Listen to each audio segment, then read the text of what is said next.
सोया वो जगह ते लिया करके गुरु अमरदास महाराज सच्चे पातशाह ने आप आके उथे मोड़ी गड्डी नगर बसाउण वास्ते गुरु रामदास महाराज दे नाल हुण बाबा बुड्ढा जी इत्थे सेवा कमाउण लग पे। महापुरुष सेवा कमाउंदे ने नाल देखो और चलदियां चलदियां सेवा कमाई। संतोख सर दी सेवा हुई, हुण अमृत सरोवर दी सेवा और कुछ गुरु रामदास साहब दे समय अंदर हुई। पर की समा आ जांदा है और प्यारिओ और धन गुरु अर्जन देव महाराज जी नूं गुरता देंदा ते गुरु रामदास साहब नाल सलाह हुंदी आ। कहन लगे बाबा बिरद जी जाओ लाहौर तो साहिबजादे नूं लैके आओ, क्योंकि ताया सहारी मल दे विवाह कर ते गुरु अर्जन देव महाराज और पिता दा हुक्म मन के लाहौर गए सन। पत्रिका भी लिखियां जिन्हां अंदर बचन सन मेरा मन लोचा गुरदर्शन ताई, बिल करे चातर की न्याई, त्रिखा नोतरै संत न आवे, बिन दर्शन संत प्यारे जियो। महाराज साहब ने उन्हां नूं पढ़ करके बाबा बिरद जी नूं भेजिया। बाबा बुड्ढा जी कोई सिख लैके गए ने गुरु अर्जन देव महाराज जी नूं और लाहौर तो लेके आए। आज सच्ची सरकार गुरु रामदास साहब ने कोल बिठा लिया, बिठाल करके और प्यारियों बड़े प्रेम के नाल और गुरु रामदास साहब ने अज गुरता गद्दी दे तख्त ते बिठा लिया ते और तीन परिक्रमा करके आप मस्तक झुका दिता ते बाबा बुड्ढा साहब ने तिलक निशानी कर दी और गुरु अर्जन देव महाराज गुरु बन गए। इधर बाबे प्रिथिए दे अंदर ईर्खा भड़की और सतगुरु रामदास महाराज गुरु अर्जन देव महाराज जी नूं नाल लैके कोई संगत गोइंदवाल आ गई। इत्थे आके गुरु रामदास महाराज ज्योति जोत समा जांदे ने। बाबा प्रिथिया आ जांदा है। जिदन अंतम अरदास हुंदी है उस दिन दस्तार बंदी दी रस्म होनी आ। दुनियावी तौर ते जोत गुरु दे अंदर प्रवेश कर गई आ। अज प्यारियो जदों दस्तारां आईयां ते बाबा प्रिथिया अगे हो गया, कहंदा मैं वड्डा पुत्रा गुरु रामदास साहब दा और दस्तार दा हक मेरा आ। ते प्यारियो उस वेले दस्तारां आईयां ने। एक दस्तार बाबे प्रिथिए दे सिर ते बनाई गई है जेड़ी मरने दी है। प्रिंसीपल सतबीर सिंह हुणा लिखिया, कहंदे कि बाबे श्री चंद ने दो दस्तारां भेजियां, एक मरने दी एक गुरता गद्दी दी गुरियाई दी, और दो दस्तारां लैके उन्हां दा सेवक कमलिया आया। वो खड़ा रहा ते और जेड़ी सी फिर उन्हां लिखिया मरने दी दस्तार प्रिथिए बद्दी, गुरता दी दस्तार गुर अर्जन नदी। गुरु अर्जन देव ली गुरता दी दस्तार आई ते जद गुरता दी दस्तार बाबा बुड्ढा जी हाथ विच लैके गुरु अर्जन देव महाराज दे शीश ते सजान लगे, बाबे प्रिथिए ने रौला पाता। कहन लगा बाबा जी मैं तुहानू सियाणा जानदा सी और तुसां ने भी मेरे नाले कीता, ये मेरा हक है। ते बाबे बुड्ढा साहब दे हाथ विचों बाबे प्रिथिए ने दस्तार पकड़ लई। गुरु अर्जन देव महाराज साहब कहंदे बाबा जी भराता जी नूं ये दस्तार दे दिओ, एक दस्तार दित्तियां दे इन्हां नूं शांति मिलदी है, दे दिओ। ते दस्तार देने बाबा बुड्ढा साहब ने कहा सी बाबा प्रिथिया और गुरु जोत जेड़ी किसे दस्तार दी मैं पूज नहीं, जोत उदन ही प्रवेश कर गया जिदन धन गुरु रामदास साहब महाराज ने शीश झुका देता है, अगे सिर झुका देता, जोत इन्हां अंदर प्रवेश कर गई आ, ओनू तू झुठला नहीं सकदा। और बाबा बुड्ढा साहब गुरु अर्जन देव महाराज दे नाल चले ने और नाल रहे ने। प्यारिओ और छेवें पातशाह महाराज जी दे जन्म दी गल आउंदी आ तां माता गंगा जी नूं और बाबा बुड्ढा जी दे कोल गुरु अर्जन देव महाराज आप भेज रहे। आप भेजदे ने। और जदों ये वार्ता हुंदी कि एक गुरु का महल अस्थान है जिहड़ा गुरु रामदास महाराज के समय अमृतसर की धरती ते बने। गुरु के महल परिवार उच रहते सन। गुरु अर्जन देव महाराज का परिवार भी उत्थे रहिंदा है। मात गंगा दे वस्त्र सुकने पाया तक करके और बाबे प्रिथी दे घर वाली बीबी करमों ने ताने मारे। ताने मारे कह लगी अपनी गोली नू अपनी दासी नू सेवकां नू कह लगी देख इन्हां ने जेड़े दशाले पाए ने और एक किसे कम नहीं इन्हां दे। बाबा प्रिथिया ते और करमों गल्लां करदे दोने जी कह लगे करमों नू समझांदियां कहंदा सारे तेरे कोल आने ने। क्यों? क्योंकि गुरु अर्जन देव जी ने ते गंगा जी ने संसार तो अवतरे चले जाना। और वो गोली ने गल नूं सुनिया, दासी ने सेवक ने ओने आके माता गंगा दे घर अंदर जेड़ी दासी काम करन वाली सी ना ओनू दसना कीता है। कहंदी तू आजा हुणे साडे वाले पासे और चंगी रह जाएंगी इन्हां दे घरे। और प्रिथिये गुरु ने कह दिता औलाद नहीं होनी, ये सारिया सुंदर दशाले सब कुछ साडा हो जाना है। वो दासी दा जेड़ा हिरदा सी वलुंदरिया गया। जदों मात गंगा ने ओदे चेहरे ते मायूसी छाई हुई देखी, ओनू कारण पुछया। ओने नेत्र भर के कहा अज तुहाडी जठानी ने एहो जिहियां गल्लां कहियां ने। वस्त्र सुकदियां नूं देख के ते मात गंगा ने रात नूं धन गुरु अर्जन देव महाराज घरे आए ने। बड़े प्रेम दे नाल अरदास कीती, जोदड़ी कीती, बेनती कीती मालिक जी आप कुल दुनिया दी झोली भरदे हो, आप कृपा करो मेरी झोली अंदर भी एक लाल दी दात पा दिओ। ते माता गंगा जी नूं गुरु अर्जन देव महाराज पुछदे ने गंगा आज ये ख्याल तेरे मन अंदर क्यों आया? ते माता गंगा ने फिर सारी गल दसी। हे दाता हुण तां शरीक भी जेड़े ने ओ भी औतरिया वाले जेड़े ताने मारन लग पिया। आप कृपा करो मैं औतरी ना जावां, सौतरी होके जावां, मेरे ते कृपा करो। और धन गुरु अर्जन देव महाराज साहब कहन लगे कहंदे गंगा जी जे पुत्र दी दात चाहुंदे हो बीड़ दे अंदर गुरु नानक देव महाराज दा सिख और सेवा ते सिमरन दा मुजस्मा और धन बाबा बुड्ढा साहब बैठे ने ओ अरदास करन ते गुरु नानक साहब महाराज दे घर अंदरों अवश्य तुहाडी झोली भर जाएगी। कुछ विद्वानां ने ये भी लिखिया माता गंगा जी पहला गए मुड़ आए और कारण करते वस है। गुरु कारणा दा करता है, उन्हें जो कारण बनाउणा वो बना दिंदा है। जंग दी घटना वापरदी है छेवें पातशाह सतगुरु दे और जंग दी घटना वापरदी है और मात दमोदरी जदों मठियाई तो जवाब देंदी है इतिहास दे बचन ने। और कहन लगे बई ये संगत लई मठियाई नहीं दिती, इनू ये तुर्की खाणगे ते फिर उन्हां खाधी भी और लुट-पुट होई मठियाई मुराद दे काम ना आई। और वो गल होई सुते बचन कहे वो पूरे हुंदे ने।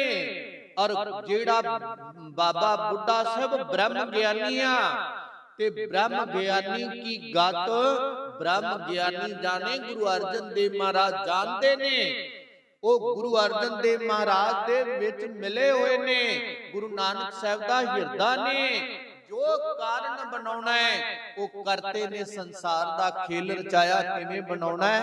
खैर मुक्दी गल मात गंगा नूं जिवें धन गुरु अर्जन देव महाराज जी ने समझाया कि और रथां ते नहीं वड्डापन नहीं, गंगा जी सेवक बन के जाओ, सेवक दी झोली भर दिया और घरों आप उठो चक्की राहो और आप कुछ चने कुछ कनक पीसो, मिसे प्रसादे बनाओ, दुध रिड़को, लस्सी बनाओ, दही लाओ ते नाल और जेड़ा कुछ गंढा नाल लेके जाया जे और आप नगन पैरी तुर के जाओ।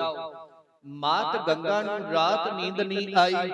मात गंगा जी और ਅੱਧੀ ਰਾਤ ਤੋਂ ਉੱਠੇ, ਆਪ ਚੱਕੀ ਹੱਥਾਂ ਨਾਲ ਗੇੜੀ, ਆਪ ਆਟਾ ਬਣਾਇਆ, ਭੋਜਨ ਤਿਆਰ ਕੀਤਾ, ਲੱਸੀ ਰਿੜਕੀ, ਮੱਖਣ ਲਿਆ, ਲੱਸੀ ਲਈ, ਪ੍ਰਸ਼ਾਦਾ ਸਿਰ ਤੇ ਲੈ ਕੇ ਅੱਜ ਇੱਕ ਸੇਵਕ ਦਾਸੀ ਨਾਲ ਆ ਔਰ ਅੰਮ੍ਰਿਤਸਰ ਦੀ ਧਰਤੀ ਤੋਂ ਬੀੜ ਬਾਬਾ ਬੁੱਢਾ ਸਾਹਿਬ ਵੱਲ ਨੂੰ ਚੱਲ ਪਈ। ਚਿੱਤ ਉਧਰ ਹੈ। ਜਦੋਂ ਚੱਲਦਿਆਂ ਪਹੁੰਚੀ ਤੇ ਦੂਰੋਂ ਬਾਬਾ ਬੁੱਢਾ ਸਾਹਿਬ ਖੇਤਾਂ ਦੇ ਵਿੱਚ ਕੰਮ ਕਰ ਰਹੇ ਸਨ।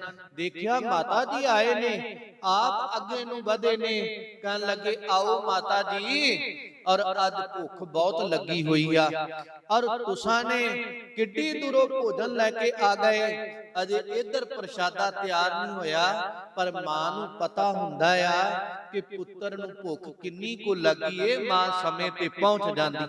ਔਰ ਆਪ ਬੈਠੇ ਭੋਜਨ ਲੈ ਕੇ ਜਦੋਂ ਬੀੜ ਬਾਬਾ ਬੁੱਢਾ ਸਾਹਿਬ ਦੀ ਜਾਓ ਨਾ ਤੇ ਦਰਬਾਰ ਸਾਹਿਬ ਨੂੰ ਚੜੋਗੇ, ਉੱਥੇ ਇੱਕ ਖੂਹ ਆ ਤੇ ਹੁਣ ਖੂਹ ਦੇ ਉੱਪਰ ਜਾਲ ਪਾਇਆ ਹੋਇਆ ਹੈ ਤੇ ਉੱਥੇ ਇੱਥੇ ਦਰਖਤ ਹੁੰਦੇ ਸੀ, ਰਮਣੀਕ ਜਗ੍ਹਾ।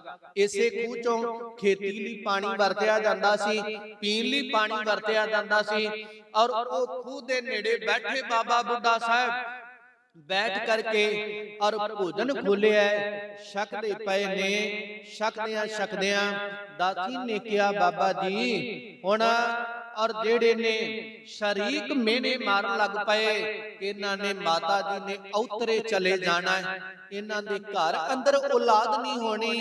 बाबा बुड्ढा साहब भोजन पे छकदे ने, उन्हां गंढा रखिया, उपर हथ मारिया और प्यारियों दे विचों गंढेल जी परे डिगी, गंढा फिस गया। कहन लगे कौन कहंदा है, और माता जी तुहाडे घर अंदर ओ महाबली आउणा है, परमात्मा ने कृपा करनी गुरु नानक साहब ने, और जिन्ने जालमां दे सिर ऐओं भन्ने ने जिवें असीं गंढा भन्निया होया है। और नाल ही बचन कीता और कहंदे समान विचों बिजली लशकी। कहन लगे मां और तेरे घर अंदर महाबली पैदा होना है, और जिहदियां तलवारां दी ऐओं लशक पैणियां जिवें आसमानी बिजली चमकदी आ, ओदियां तलवारां मूरे कोई अड़ नहीं सकेगा। और नाल बचन होया जंगल दा इलाका, कहंदे शेर दी आवाज सुनी, मां तेरे घर अंदर जन्मण वाले जोधे दे, जेड़ी शेर दी दहाड़ सच दी आवाज होएगी, ओनू कोई दबा नहीं सकेगा, ओदे अगे कोई रोक नहीं सकेगा। बाबे बुड्ढे ने भोजन छक के अरदास कर दित्ती है, उस महापुरख दी अरदास पूरी होई। प्यारियो वडाली दे अंदर गुरु का परिवार वसदा है, और प्यारियो चल करके उथे गुरु हरगोबिंद पातशाह जी दी आमद हो जाती है, और रात दा समा आमद हुंदी आ ते प्यारियो घर दे अंदर सब तो ज्यादा खुश अज ओ दासी आ, जेड़ी दासी नो करमों दी दासी ने क्या सी, तेरे मालिक ने, तेरी मालकन ने औतरिया चले जाना है। मेरा मालिक ते मेरी मालकन गल्लां करदे सी, अज ओनू जदों पता लग्या घर दे अंदर साहिबजादे दी आमद होई, ओ दौड़ी गई जाके धन गुरु अर्जन देव महाराज जी ने मुबारकबाद दी है। सारे सिखां अंदर खुशी दी लहर दौड़ी। इन्ने नूं पता लग्या बीड़ अंदर बाबा बुड्ढा साहब जी नो कि गुरु दे घर अंदर लाल दी आमद हुई। बीड़ तो चल के अज धन बाबा बुड्ढा साहब आए, आके धन गुरु अर्जन देव महाराज जी नूं नमस्कार कीतिया। नमस्कार करके और जेड़ा है साहिबजादे दे दर्शनां दी इच्छा कीती ते धन गुरु अर्जन देव महाराज ने हुक्म कीता, साहिबजादे नूं लेके आओ। और दुशालियां विच बलेटिया होया साहिबजादे नूं लियांदा। साहिब बाबा बुड्ढा दे और बाबा बुड्ढा जी छोटा शरीर है, भावें अरदास कीती आ, ओदे सत्कार लई उठ के खड़े हो गए ने। जदों लेके आंदे इहनूं किते होर भावना च ना लै लिया जी। प्यारिओ अंदरों पता है कि अगे जोत ने इन्हां अंदर और जेड़ा है संसार नूं सवारन वास्ते विचरना है। ओदा अदब ते सत्कार कीता, अपने हत्थां विच लैके नमस्कार कीती ओने। और प्यारिओ सतगुरु नूं पुछदे आ, महाराज दाता जी ਇਹ ਸਾਹਿਬਜ਼ਾਦੇ ਦਾ ਨਾਮ ਕੀ ਰੱਖਿਆ ਜੇ? ਕਹਿਣ ਲੱਗੇ ਬਾਬਾ ਜੀ ਤੁਸਾਂ ਨੇ ਅਰਦਾਸ ਕੀਤੀ, ਨਾਮ ਵੀ ਤੁਸੀਂ ਰੱਖੋ। ਤੱਕਦੇ ਬਾਬਾ ਬੁੱਢਾ ਸਾਹਿਬ ਦੇ ਮੁਖ ਵਿੱਚੋਂ ਬਚਨ ਨਿਕਲੇ ਤਾਂ ਮੇਰਾ ਹਰਗੋਬਿੰਦ ਹੈ। ਔਰ ਨਾਮ ਵੀ ਜੇ ਸਾਹਿਬਜ਼ਾਦੇ ਦਾ ਛੇਵੇਂ ਪਾਤਸ਼ਾਹ ਮੀਰੀ ਪੀਰੀ ਦੇ ਮਾਲਕ ਦਾ ਰੱਖਣਾ ਹੈ ਤੇ ਤਾਂ ਧੰਨ ਬਾਬਾ ਬੁੱਢਾ ਸਾਹਿਬ। ਜਦੋਂ ਪੜ੍ਹਾਈ ਦੀ ਗੱਲ ਚੱਲੀ ਨਾ ਕਿ ਸਾਹਿਬਜ਼ਾਦੇ ਨੂੰ ਪੜਾਉਣਾ ਹੈ, ਗੁਰੂ ਅਰਜਨ ਦੇਵ ਮਹਾਰਾਜ ਸਾਹਿਬ ਕਹਿੰਦੇ ਬਾਬਾ ਬਿਰਦ ਜੀ ਆਪ ਸਾਹਿਬਜ਼ਾਦੇ ਨੂੰ ਪੜਾਵੋ। ਤੇ ਹੱਥ ਜੋੜ ਕੇ ਕਿਹਾ ਸੀ ਮਹਾਰਾਜ ਦਾਤਾ ਜੀ ਔਰ ਤੁਸੀਂ ਵਿਦਵਾਨ ਕੋਲ ਛੱਡੋ। ਕਹਿੰਦੇ ਨਹੀਂ ਬਾਬਾ ਜੀ ਇਹਨਾਂ ਨੂੰ ਤੁਸੀਂ ਉਹ ਗੁਣ ਸਿਖਾਓ ਕਿ ਗੁਰੂ ਨੂੰ ਰਜਾਈਦਾ ਕਿਵੇਂ ਆ ਤੇ ਰਜਾ ਕੇ ਸੇਵਾ ਕਮਾ ਕੇ ਗੁਰੂ ਰੂਪ ਕਿਵੇਂ ਹੋ ਜਾਈਦਾ। ਪਹਿਲੇ ਅੱਖਰ 35 ਦੇ ਬਾਣੀ ਦੀ ਸ਼ੁਰੂਆਤ ਧੰਨ ਬਾਬਾ ਬੁੱਢਾ ਸਾਹਿਬ ਨੇ ਕਰਾਈ। ਕੁਝ ਭਾਈ ਮਨੀ ਸਾਹਿਬ ਸਿੰਘ ਸਾਹਿਬ ਨੇ ਪੜਾਈ। ਔਰ ਪਿਆਰਿਓ ਬਾਬਾ ਬੁੱਢਾ ਸਾਹਿਬ ਔਰ ਬੜੇ ਪ੍ਰੇਮ ਦੇ ਨਾਲ ਬਾਣੀ ਨੂੰ ਪੜਾਉਂਦੇ ਨੇ ਔਰ ਭਾਈ ਗੁਰਦਾਸ ਆਦਿ ਨਾਲ ਨੇ। ਔਰ ਪਿਆਰਿਓ ਚੱਲਦਿਆਂ ਹੋਇਆਂ ਔਰ ਫਿਰ ਸ਼ਸਤਰ ਵਿਦਿਆ ਦਾ ਸਮਾਂ ਆਉਂਦਾ ਹੈ। ਬਾਬਾ ਬੁੱਢਾ ਸਾਹਿਬ ਪਹਿਲਾਂ ਸਭ ਤੋਂ ਸ਼ਸਤਰ ਲੈ ਕੇ ਸਾਹਿਬਜ਼ਾਦੇ ਨੂੰ ਧੰਨ ਬਾਬਾ ਬੁੱਢਾ ਸਾਹਿਬ ਮੀਰੀ ਪੀਰੀ ਦੇ ਮਾਲਕ ਨੂੰ ਸ਼ਸਤਰ ਵਿਦਿਆ ਦੇ ਪਹਿਲੇ ਪੈਂਤੜੇ ਸਿਖਾਉਣ ਵਾਲੇ ਧੰਨ ਬਾਬਾ ਬੁੱਢਾ ਸਾਹਿਬ ਨੇ। ਬੜਾ ਸਮਾਂ ਉਹਨਾਂ ਦਾ ਅਭਿਆਸ ਕਰਾਉਂਦੇ। ਫਿਰ ਨਾਮਵਰ ਸਿੱਖਾਂ ਨਾਲ ਵੀ ਅਭਿਆਸ ਹੋਇਆ ਹੈ। ਧੰਨ ਬਾਬਾ ਬੁੱਢਾ ਸਾਹਿਬ ਇਹਨਾਂ ਨੂੰ ਜਿਹੜਾ ਹੈ ਆਪ ਜਾ ਕੇ ਵਿਦਿਆ ਸਿਖਾਉਂਦੇ।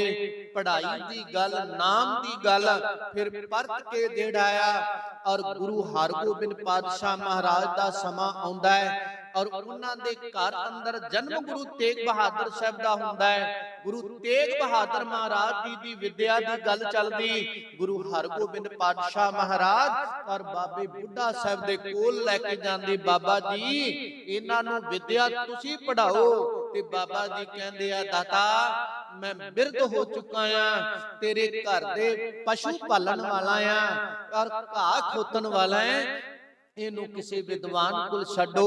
ਗੁਰੂ ਹਰਗੋਬਿੰਦ ਪਾਤਸ਼ਾਹ ਮਹਾਰਾਜ ਕਹਿੰਦੇ ਆ ਬਾਬਾ ਜੀ ਬਸ ਮੇਰੇ ਬੱਚੇ ਨੂੰ ਇੰਨਾ ਸਿਖਾ ਦਿਓ ਕਿ ਬਚਪਨੇ ਵਿੱਚ ਬਿਰਧ ਕਿਵੇਂ ਹੋਈਦਾ, ਉਹ ਵਿਦਿਆ ਪੜਾ ਦਿਓ। ਗੁਰੂ ਤੇਗ ਬਹਾਦਰ ਦੀ ਵਿਦਿਆ ਦੀ ਆਰੰਭਤਾ ਧੰਨ ਬਾਬਾ ਬੁੱਢਾ ਜੀ ਨੇ ਕਰਾਈ। ਬਾਬਾ ਬੁੱਢਾ ਜੀ ਬਿਰਧ ਹੋ ਗਏ। ਹੁਣ ਭੀੜ ਤੋਂ ਦਰਸ਼ਨਾਂ ਲਈ ਆਣਾ ਕਸ਼ਟ ਹੋਣਾ ਤੇ ਪਿਆਰਿਓ ਗੁਰੂ ਹਰਗੋਬਿੰਦ ਪਾਤਸ਼ਾਹ ਮਹਾਰਾਜ ਆਪਣੀ ਪਾਲਕੀ ਦਿੱਤੀ। ਕਹਿੰਦੇ ਬਾਬਾ ਜੀ ਹੁਣ ਤੁਸੀਂ ਤੁਰ ਕੇ ਨਹੀਂ ਔਰ ਆ ਪਾਲਕੀ 'ਚ ਬੈਠ ਕੇ ਭੀੜ ਤੋਂ ਦਰਸ਼ਨਾਂ ਲਈ ਆਇਆ ਕਰੋ। ਬਾਬਾ ਬੁੱਢਾ ਸਾਹਿਬ ਆਉਂਦੇ ਨੇ ਔਰ ਬਾਬਾ ਬੁੱਢਾ ਸਾਹਿਬ ਗੋਦ ਚੱਕ ਕੇ ਹਰਗੋਬਿੰਦ ਪਾਤਸ਼ਾਹ ਜੀ ਨੂੰ ਖਿਡਾਉਂਦੇ ਰਹੇ। ਅੱਜ ਉਹ ਦਿਨ ਚੇਤੇ ਆਏ ਔਰ ਪਾਲਕੀ ਦੇ ਵਿੱਚ ਆ ਰਹੇ। ਗੁਰੂ ਹਰਗੋਬਿੰਦ ਪਾਤਸ਼ਾਹ ਵਿਦਵਾਨ ਕਹਿੰਦੇ ਅੱਗੇ ਵਧੇ ਤੇ ਇੱਕ ਸੱਜਣ ਨੂੰ ਕਿਹਾ ਪਾਸੇ ਹੋ ਲਿਆ ਮੋਢਾ ਮੈਨੂੰ ਦੇਣ ਦੇ। ਤੇ ਔਰ ਬਾਬੇ ਬੁੱਢੇ ਨੂੰ ਪਤਾ ਲੱਗ ਜਾਂਦਾ ਸਤਿਗੁਰੂ ਜੇ ਤੁਸੀਂ ਪਾਲਕੀ ਨੂੰ ਹੱਥ ਲਾਇਆ ਮੈਂ ਪਾਲਕੀ ਵਿੱਚੋਂ ਛਾਲ ਮਾਰ ਦਿਆਂਗਾ। ਔਰ ਹੱਥ ਨਹੀਂ ਲਾਉਣ ਦਿੱਤਾ, ਮੋਢਾ ਨਾ ਲਾਇਓ। ਤੇ ਹੱਸ ਕੇ ਕਹਿੰਦੇ ਬਾਬਾ ਜੀ ਮੋਢਾ ਤਾਂ ਮੈਂ ਲਾਵਾਂਗਾ, ਮੋਢਾ ਤਾਂ ਮੈਂ ਲਾਵਾਂਗਾ, ਤੁਸੀਂ ਭਾਵੇਂ ਨਾ ਲਾਉਣ ਦਿਓ। ਪਿਆਰਿਓ ਔਰ ਪਰਤ ਕੇ ਸਮਾਂ ਆ ਜਾਂਦਾ ਹੈ। ਕੌਤਕ ਬੜੇ ਮੈਂ ਤੁਹਾਨੂੰ ਪਹਿਲਾਂ ਕਿਹਾ ਸੀ, ਮੈਂ ਸੰਖੇਪ ਵਿੱਚ ਅਰਥ ਕਰਨਾ ਹੈ।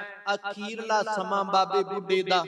ਬਾਬਾ ਬੁੱਢਾ ਸਾਹਿਬ ਨੇ ਗੁਰੂ ਹਰਗੋਬਿੰਦ ਪਾਤਸ਼ਾਹ ਤੋਂ ਬਚਨ ਲਿਆ ਸੀ ਦਾਤਾ ਕਿਰਪਾ ਕਰ ਔਰ ਕਰੀ ਕਿ ਮੈਨੂੰ ਖੀਰਲੇ ਸਮੇਂ ਦੀਦਾਰ ਦੇ ਦੇਵੇਂ। ਗੁਰੂ ਹਰਗੋਬਿੰਦ ਪਾਤਸ਼ਾਹ ਨੇ ਬਚਨ ਕੀਤੇ ਸੀ ਬਾਬਾ ਜੀ ਜਦੋਂ ਸੁਨੇਹਾ ਭੇਜੋਗੇ ਉਸੇ ਵੇਲੇ ਆ ਜਾਵਾਂਗਾ। ਸੱਚੀ ਸਰਕਾਰ ਔਰ ਪਿਆਰਿਓ ਹਰਗੋਬਿੰਦਪੁਰੇ ਦੀ ਧਰਤੀ ਤੇ ਬੈਠੇ ਸਨ।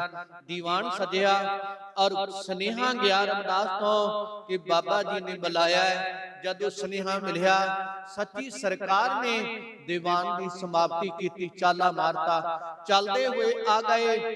ਅੱਜ ਰਾਤ ਨੂੰ ਬਾਬਾ ਬੁੱਢਾ ਸਾਹਿਬ ਦੇ ਕੋਲ ਪਹੁੰਚੇ ਨੇ। ਵਿਚਾਰਾਂ ਹੋਈਆਂ ਸੰਗਤਾਂ ਬੈਠੀਆਂ ਨੇ ਤੇ ਪਿਆਰਿਓ ਬਾਬਾ ਬੁੱਢਾ ਸਾਹਿਬ ਨੇ ਔਰ ਅੱਧੀ ਰਾਤ ਜਾਂਦੀ ਆ ਆਪਣੇ ਪੁੱਤਰ ਭਾਈ ਭਾਨੇ ਦਾ ਹੱਥ ਪਕੜਿਆ ਤੇ ਗੁਰੂ ਹਰਗੋਬਿੰਦ ਪਾਤਸ਼ਾਹ ਦੇ ਹੱਥਾਂ ਵਿੱਚ ਦੇ ਕੇ ਕਿਹਾ, ਦਾਤਾ ਜਿਵੇਂ ਮੇਰੀ ਬਾਹ ਪਕੜੀ, ਇਸ ਬਜ਼ੁਰਗ ਦਾ ਕੋਈ ਅਵਗਨ ਨਹੀਂ ਚਤਾਰਿਆ, ਮੈਂ ਅਵਗਨ ਹਾਰਾ ਹਾਂ, ਮੇਰੇ ਪੁੱਤਰ ਤੇ ਵੀ ਮਿਹਰ ਦਾ ਹੱਥ ਰੱਖਿਆ ਜੀ। ਇਹਦੀ ਬਾਹ ਛੱਡਿਆ ਜੇ ਨਾ, ਬਾਹੇ ਗਹੇ ਕੀ ਲਾਜ ਅਸ, ਗੋਬਿੰਦ ਦਾਸ ਤੁਆਰ ਇਹਦੀ ਬਾਹ ਪਕੜੀ ਦੀ ਲਾਜ ਰੱਖਿਆ ਜੇ। ਤੇ ਅੱਜ ਬਾਬੇ ਬੁੱਢੇ ਨੇ ਉੱਠ ਕੇ ਇਸ਼ਨਾਨ ਕੀਤਾ, ਹੱਥ ਜੋੜ ਕੇ ਕਿਹਾ, ਦਾਤਾ ਆਪ ਕਿਰਪਾ ਕਰੋ, ਚਰਨ ਪਕੜ ਲਏ ਔਰ ਮੇਰੇ ਤੇ ਕਿਰਪਾ ਕਰੋ। ਗੁਰੂ ਨਾਨਕ ਸਾਹਿਬ ਮਹਾਰਾਜ ਦਾ ਰੂਪ ਹੋ, ਅੱਜ ਕਿਰਪਾ ਕਰੋ, ਤੁਹਾਡੀ ਸੇਵਾ ਨਿਭਾਉਂਦਿਆਂ ਤੁਹਾਡਾ ਛੇਵਾਂ ਜਾਮਾ ਆ ਗਿਆ ਹੈ। ਦਾਤਾ ਪਤਾ ਨਹੀਂ ਮੇਰੇ ਤੋਂ ਗੁਨਾਹ ਕਿੰਨੇ ਕੁ ਹੋਏ ਨੇ, ਜਿਨਨੇ ਕਦੇ ਗੁਨਾਹ ਨਹੀਂ ਨਾ ਕੀਤਾ ਸੰਗਤ ਜੀ, ਉਹ ਕਹਿੰਦਾ ਦਾਤਾ ਪਤਾ ਨਹੀਂ ਮੈਂ ਗੁਨਾਹ ਕਿੰਨੇ ਕੁ ਕੀਤੇ ਆ, ਮੈਨੂੰ ਬਖਸ਼ ਦੇ। ਇੱਕ ਵਾਰ ਜ਼ਬਾਨ ਤੋਂ ਕਹਿ ਦੇਵੋ ਕਿ ਬੁੱਢਿਆ ਤੈਨੂੰ ਮਾਫ ਕੀਤਾ। ਅਸੀਂ ਤਾਂ ਗੁਨਾਹ ਕਰਕੇ ਕਹਿੰਦੇ ਨਹੀਂ, ਅਸੀਂ ਕੋਈ ਗੁਨਾਹ ਨਹੀਂ ਕੀਤਾ। ਬ੍ਰਹਮ ਗਿਆਨੀ ਧੰਨ ਬਾਬਾ ਬੁੱਢਾ ਕਹਿੰਦੇ ਆ, ਔਰ ਬਾਬਾ ਸਤਿਗੁਰੂ ਕਿਰਪਾ ਕਰੋ, ਕਹੋ ਬੁੱਢਿਆ ਤੈਨੂੰ ਮਾਫ ਕੀਤਾ। ਔਰ ਮਹਾਰਾਜ ਮੈਂ ਸੁਰਖਰੂ ਜਾਵਾਂ ਤੇ ਧੰਨ ਬਾਬਾ ਬੁੱਢਾ ਜੀ ਦੇ ਬਚਨ ਸੁਣ ਕੇ ਸੱਚੀ ਸਰਕਾਰ ਦੇ ਨੇਤਰ ਸੇਜਲ ਹੋ ਗਏ। ਕਹਿੰਦੇ ਬੁੱਢਿਆ ਤੈਨੂੰ ਗੁਰੂ ਨਾਨਕ ਸਾਹਿਬ ਨੇ ਬਖਸ਼ ਦਿੱਤਾ। ਔਰ ਅੱਜ ਬਾਬੇ ਬੁੱਢੇ ਨੇ ਔਰ ਗੁਰੂ ਸਾਹਿਬ ਵੱਲ ਨੂੰ ਜਿਹੜਾ ਹੈ ਆਪਣੇ ਨੇਤਰ ਕੀਤੇ, ਟਿਕ ਟਿਕੀ ਲਾਈ ਤੇ ਦੀਦਾਰ ਕਰਦਿਆਂ ਆਪ ਲੇਟ ਗਏ। ਜਪਜੀ ਦਾ ਪਾਠ ਕਰਕੇ ਖੀਰਲੀ ਫਤਿਹ ਗੁਜਾਈ ਆ।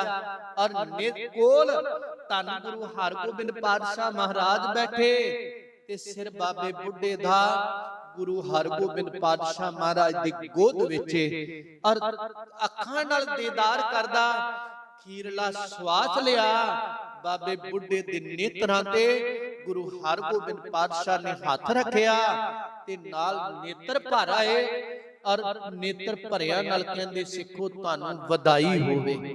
ਨਾਲ ਪੁੱਛਿਆ ਮਹਾਰਾਜ ਬਾਬਾ ਬੁੱਢਾ ਸਾਹਿਬ ਨੇ ਤਨ ਤਿਆਗ ਦਿੱਤਾ, ਵਧਾਈ ਕਿਹੜੀ ਗੱਲ ਦੀ? ਕਹਿੰਦੇ ਜਦੋਂ ਕੋਈ ਜਿੱਤ ਕੇ ਆਪਣੇ ਘਰ ਨੂੰ ਆਉਂਦਾ, ਦੇਸ਼ ਨੂੰ ਆਉਂਦਾ ਹੈ, ਉਹਨੂੰ ਮੁਬਾਰਕਾਂ ਮਿਲਦੀਆਂ, ਵਧਾਈਆਂ ਮਿਲਦੀਆਂ ਹੈ। ਬਾਬਾ ਬੁੱਢਾ ਜਿਤਿੰਦਰੀਆ ਹੈ, ਇਹਨੇ ਇੰਦਰੀਆਂ ਨੂੰ ਜਿੱਤ ਲਿਆ, ਇਹਨੇ ਜੀਵਨ ਨੂੰ ਜਿੱਤ ਲਿਆ। ਇਹ ਸਭ ਕੁਝ ਜਿੱਤ ਕੇ ਅੱਜ ਆਪਣੇ ਨਿਜ ਘਰ ਦੇ ਵਿੱਚ ਵਸਿਆ ਹੈ, ਜਿਹਨੂੰ ਸਾਹਿਬ ਕਹਿੰਦੇ ਨਿਜ ਘਰ ਮਹਿਲ ਪਾਵੋ, ਸੁਖ ਸਹਿਜੇ ਬੌਰ ਨਾ ਹੋਏਗੋ ਫੇਰਾ। ਔਰ ਉਸ ਘਰ ਦੇ ਅੰਦਰ ਬਾਬਾ ਬੁੱਢਾ ਸਾਹਿਬ ਵਸ ਗਏ ਆ, ਜਿਹਨੂੰ ਮਹਾਰਾਜ ਕਹਿੰਦੇ ਸੋ ਘਰ ਗੁਰੂ ਨਾਨਕ ਕੋ ਦਿਆ। ਉਸ ਘਰ ਦੇ ਅੰਦਰ ਵਾਸਾ ਹੋ ਗਿਆ ਬਾਬੇ ਬੁੱਢੇ ਦਾ।